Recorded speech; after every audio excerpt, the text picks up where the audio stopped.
Magandang araw po sa inyong lahat mga kababayan at welcome back dito po sa PNR at ito nga mga karibo natin, hugas kamay lahat. Nako, PNP ilang beses nang nagsisinungaling, Senator Go. Yan mga kababayan, patungkol po riyan ang ating alamin at bibigyan ng komento ngayong araw na ito. Pero bago pong lahat, kung bago ka pa lang at di pa mo nakapag-subscribe sa ating munting channel, please don't forget to subscribe at palike na rin po ng video ito. Maraming salamat po at eto na nga, simulan na po natin to. Sawala ang bayan ko sa magnanakaw na tao.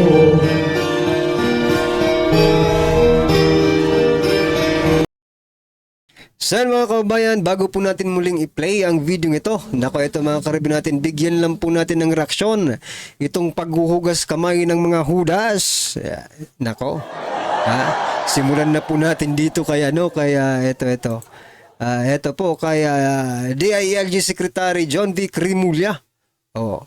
Nung una sabi niya, nung wala pang Senate hearing, sabi niya po, it was a group effort. Secretary Chidoro was there. Secretary Anyo was there too. And the President,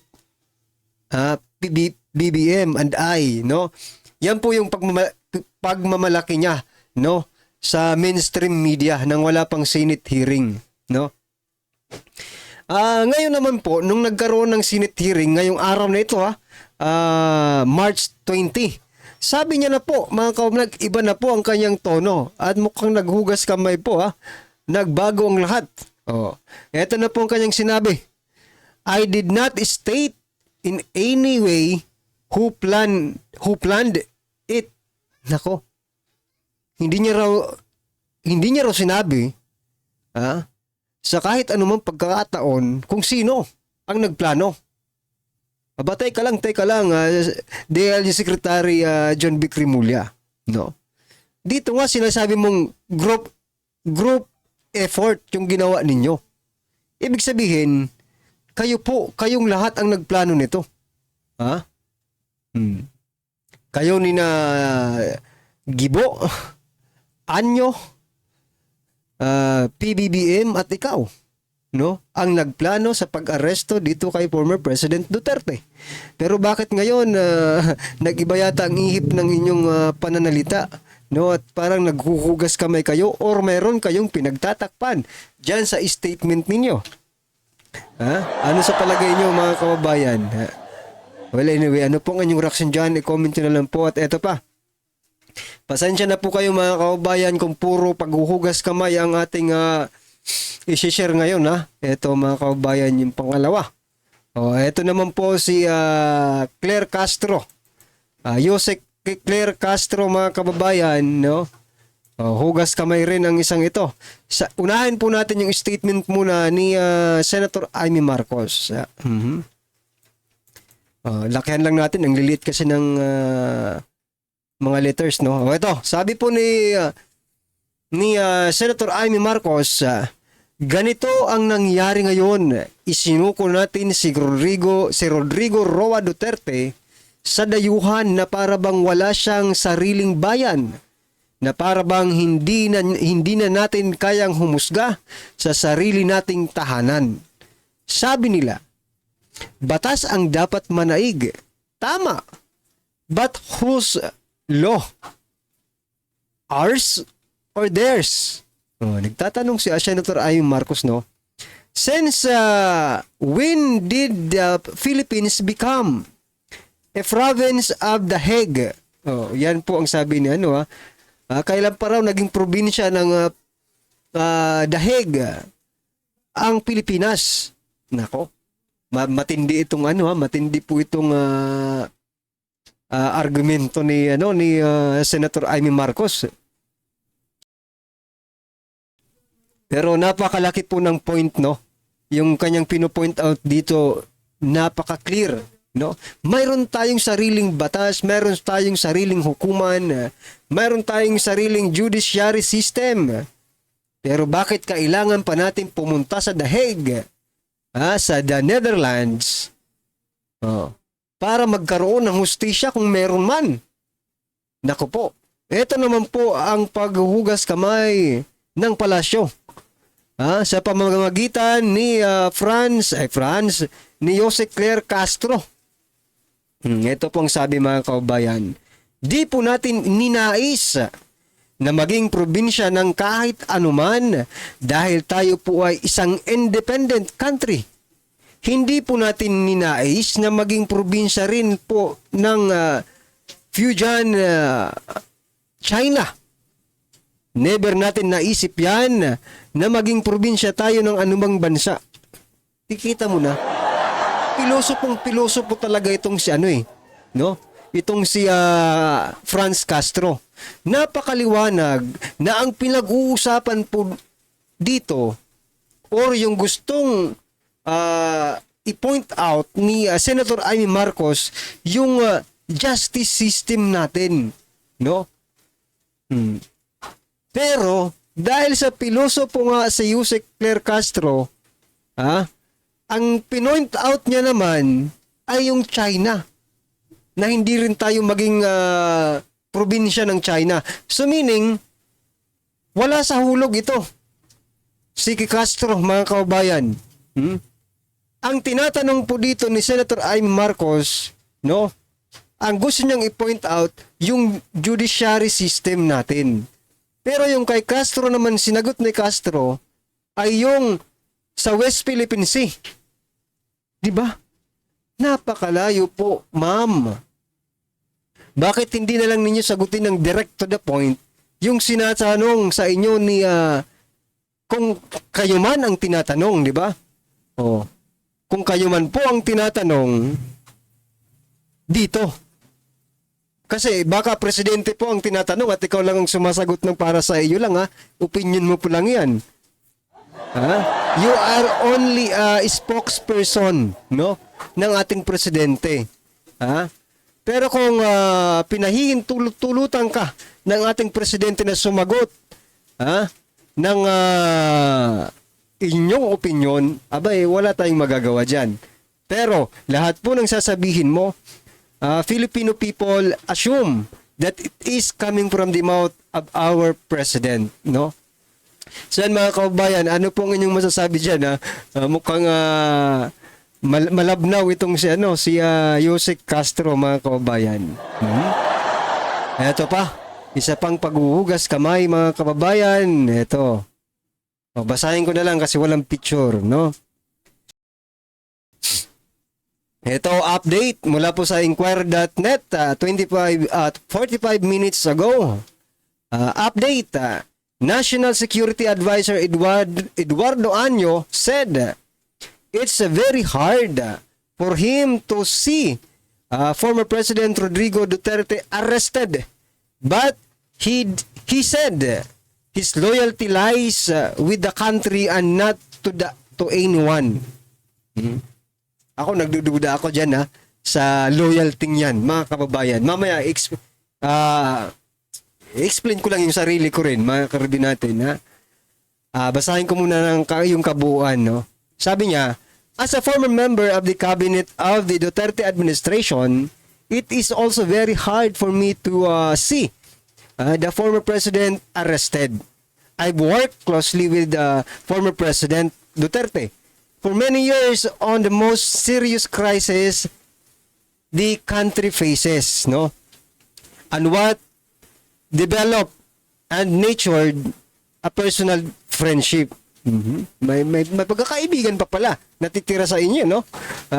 Loyalty is always to the country, to the constitution, and not to any person, said Año. Año served as a military chief and later as Interior Secretary under the administration of the Duterte administration. So mga kaubayan, I think itong si Año, si Eduardo Año, mga kaubayan, could be a witness to testify, no? Kung ano ba talaga ang nangyari dyan sa war on drugs na yan. Diba? Kung talaga bang may kasalanan o wala si Pangulong Duterte. And maybe Año is knowledgeable of that, mga kaubayan. Ito lang yung sinasabi kong hindi ako makapaniwala, mga karibin natin, sapagkat sinasabi ng loyalty to the country.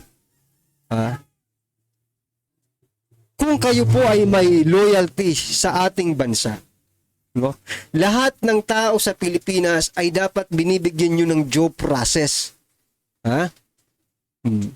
And what happened to former President Duterte, never been dinala, no, sa custodial state sa Korte ng Pilipinas, no? At yan po ang pinakamalaking pagkakamali nila, no, na hindi nila dinala sa Korte ng Pilipinas. Kasi kung loyal talaga sila sa kanilang bansa, they must follow, no, the rules and regulations of the country, ng bansang Pilipinas. Kung loyal ka talaga sa bansa, dapat dinala niyo po si former president sa Korte ng Pilipinas, mga kababayan. That's why nasasabi kong doubtful po yung sinasabi nilang loyalty lies with the country, no? Hindi nyo nga pinagbigyan ng due process yung tao, no? Si former President Duterte, tapos sasabihin mo loyal ka sa bansa. Did you get my point, mga karibin natin? So parang questionable yung loyalty niyan, no, mga kababayan. Questionable po para sa akin kasi although it is my very own opinion, mga karibin natin, no? At wala akong sinasabi na maniwala kayo sa akin, pero ang sinasabi ko lang naman, kung loyal ka sa bansa mo, bakit hindi mo sinunod yung batas ng bansa mo? 'Di ba? Kung tapat ka sa bansa mo, bakit hindi mo sinusunod yung batas ng bansa mo? 'Di ba? That's what I'm trying to point out here, mga kababayan. Although you guys have different opinion, no? Ako naman ay nirerespeto ko 'yon. Okay? Eto, mga karibin natin, isa pa. Nako, hugas ka meron yata ito. Hugas ka meron ito, mga kababayan.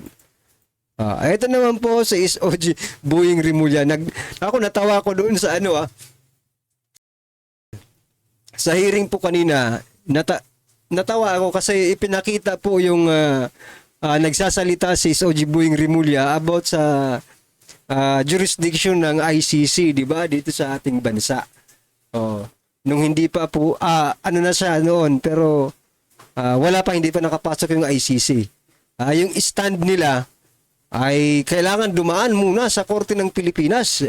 Pero nagbago rin ng statement, no, mga kababayan. Sabi ni, ito, pakinggan po, basahin ko po sa inyo. Sabi po ni SOG Boying Rimulya, it is not the Philippines that is under the jurisdiction. It is the individual who are charged by the ICC which is under the jurisdiction. There is a distinction. Talaga ba? The ICC has no jurisdiction over us as a country, but over the individual who may have committed crimes that violated international humanitarian law.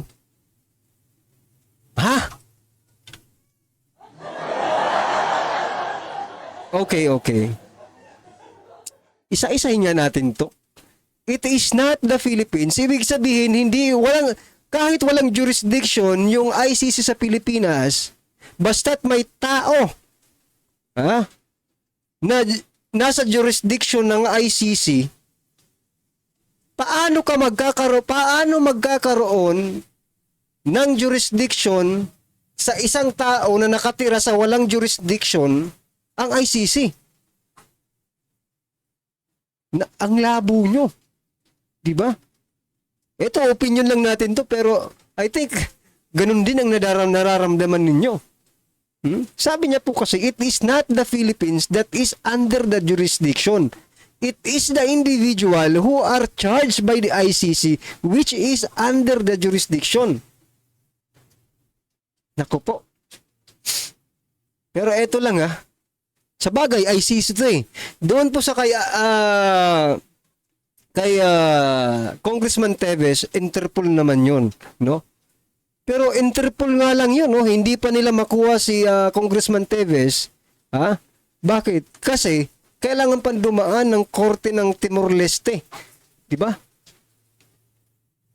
Pero dito sa atin, okay lang, mga kababayan, na pumasok ang mga taga-ibang bansa para humuli ng humuli dito, ha? Kahit wala silang jurisdiction dito sa Pilipinas, as long as may jurisdiction sila sa tao. Paano nang mabuti sana kung ang taong ito ay hindi taga-Pilipinas at hindi naging presidente ng ating bansa?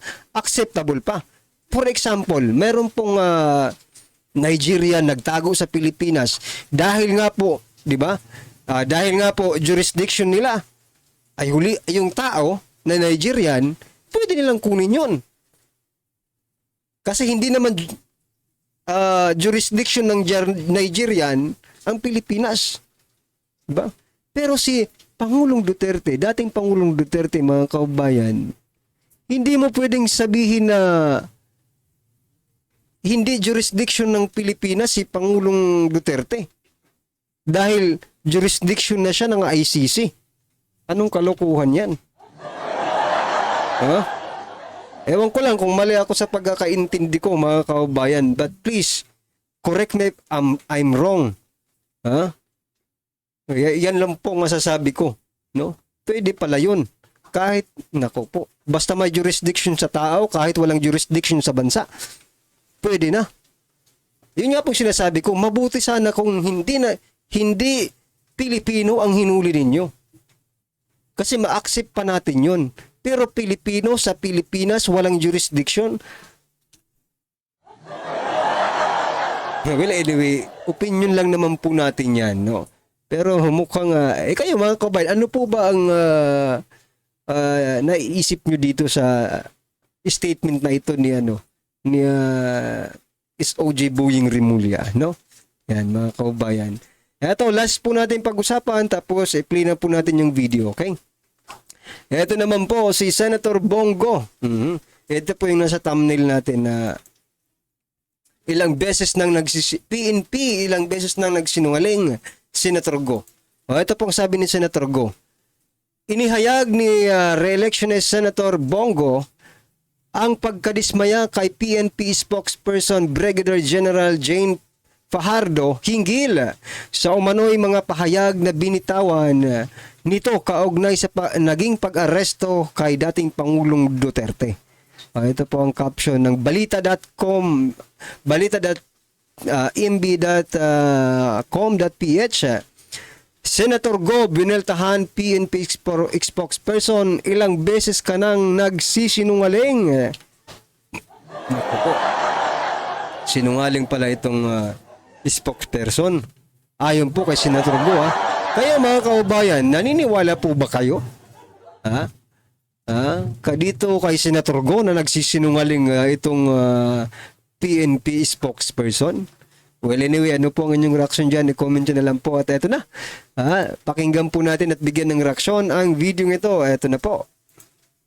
Viral ngayon sa mundo ng social media matapos ang iligal na di umano'y pag-aresto sa dating Pangulong Rodrigo Roa Duterte para isuko sa dayuhang korte o ICC at dahil tila hindi patas ang pagtrato at di umano'y pambabastos sa kanila bawat membro, tila kumalampag na at tahasang tinabla ng Moro Islamic Liberation Front o MILF nitong linggo, Marso 16, ang pagtatalaga ni Pangulong Bongbong Marcos kay Abdul Rauf Macacao bilang bagong Bangsamoro Autonomous Region and Muslim Mindanao o BARM Interim Chief Minister. Hindi naman diretsahan, may koneksyon ngunit marahil ito na raw umano ang sagot ng nasabing liderato ng Moro Islamic Liberation Front o MILF na naging panggigipit di umano sa ilang mga miyembro ng mga Muslim kasunod ng pag-aresto kay former President Rodrigo Roa Duterte. Matatanda ang kamakailan lamang matapos ang di umano illegal na inaresto ang dating Pangulong Duterte.